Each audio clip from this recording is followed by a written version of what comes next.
Today we have a new knife from Ruike. I actually tested a different one last week and I've been carrying it ever since, so yeah, it's pretty awesome. But this one is a bit different. It's kind of similar to the D712 I tested a while back, but with some differences that actually can make it a bit better. So yeah, let's check it out.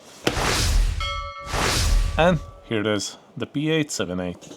And you can probably tell why I said it's kind of similar to the D712.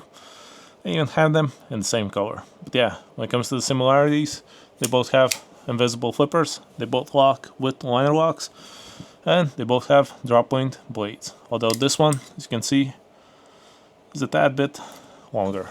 But yeah, when it comes to the differences, first off, the handle, as you can see on this one, is made from aluminum. So yeah, it's machined and actually provides a pretty nice grip. At least feels quite nice up to now. But on this one, it's G10. And on this one, when it comes to the pocket clip, as you can see, it's fully metal. But on this one, it's a wire pocket clip. But when it comes to the differences, also on this one, you can put it only on one side. But on this one, you can actually flip it around. So yeah, it's a choice. When it comes to the size, this is actually a super light knife. It weighs only 64 grams, has an overall length of 201mm and a blade length of 87mm, which is considerably longer than the D712, while weighing only 0.3 grams more. That's right. This one weighs 63.7, while this one 64, as I already said. So even though the size difference is quite visible, the weight difference is minuscule. So yeah. And when it comes to the blade, this is the 14C 2010 blade, while this one is, I'm pretty sure, HCR 14 MLV. Let's check. It's on the blade. Oh, HCR 13 MLV.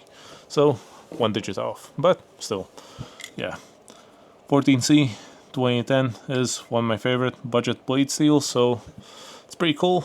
And yeah, overall, quite nice. But enough yapping. Let's cut something. Let's first see how it cuts. Paper seems quite nice, quite smooth, pretty cool. I can test also this one, but I've been using it for about, I'd say, 3 or 4 months, and I've not yet sharpened it, so let's see. Actually, quite surprising. I was sure it'd be more dull, but I've not used it for a couple weeks, but yeah, still holds the edge pretty well, which is quite nice. But now, let's jump to a harder task, and let's try and cut this thick rope. Let's see how it goes. Let's put it here, and let's cut it. Actually, pretty smooth, pretty fast, I would say. As you can see, it's a very thick rope. It's about 22mm in diameter, so it's no light task. But yeah, now with these 2 zip ties, also quite nice, especially for a compact knife like this one. Let's see. Slight adjustments. Let's see, is there any new movement? Appears not. So now let's try and split the zip ties by hand, like this. Also quite nice. Pretty much no issues. And these are the thickest zip ties in my local hardware store. You can probably find a bit thicker ones, but where I live, not so much. So they're pretty thick. And now, after all of the cuts, let's test it with some cardboard on this book and some paper again. Let's see, does it cut the same? Yeah, pretty nice. The blades on Ruike knives have always been, I'd say, pretty nice, especially for the price, considering it costs about $50 depending on where you look. But yeah, now let's test how it fits and how it holds in your pants. Let's put it in, let's see how it looks. First of all, as you can see, it's a deep carry pocket clip, which fits quite nicely. Let's put also the D712 side by side, so we can compare them, how they feel, how they hold. Here they are. And now let's see a normal day-to-day jog, like this one. Let's see how they hold, as they are very light. They're not moving quite much.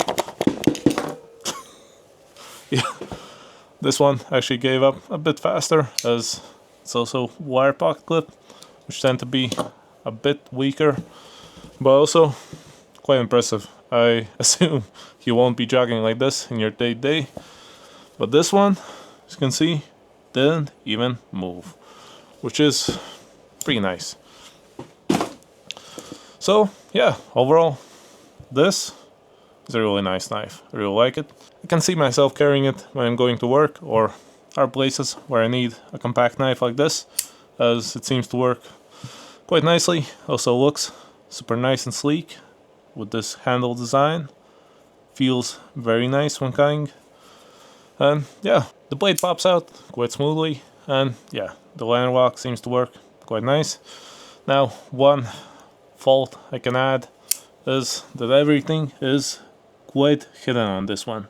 As you can see, the liner lock is pretty deep inside. There's a pretty small groove besides it, but with fairly large fingers like mine, it's a bit hard to grab it, which was not an issue on the D712. As you can see, the groove goes through the entire handle, so it's pretty easy to grab it from the side. But on this one, as you can see, I need to grab it like this, and I'm basically pinching it with the end of my thumb. I can grab it, it's pretty much no issue, but if it's cold or you have slippery hands, it might be an issue. So take a note. And it also goes the same for the invisible flipper. As you can see, it's pretty hidden. It's only outside on this small part, and with larger fingers or slippery ones or whatever, it's a bit harder to grab than on this one. As you can see, this one pops out a bit more and it's way easier. But it's also not that hard. We'll see how it will feel while using it. I'll continue using it and carrying it, and let's make an update in a month or two. Let's see how it holds, and yeah, overall, it's a pretty cool knife. So, if you want to pick one up, I'll leave the links in the description. If you liked this review, leave a like, subscribe, and see you in the next one. Ciao!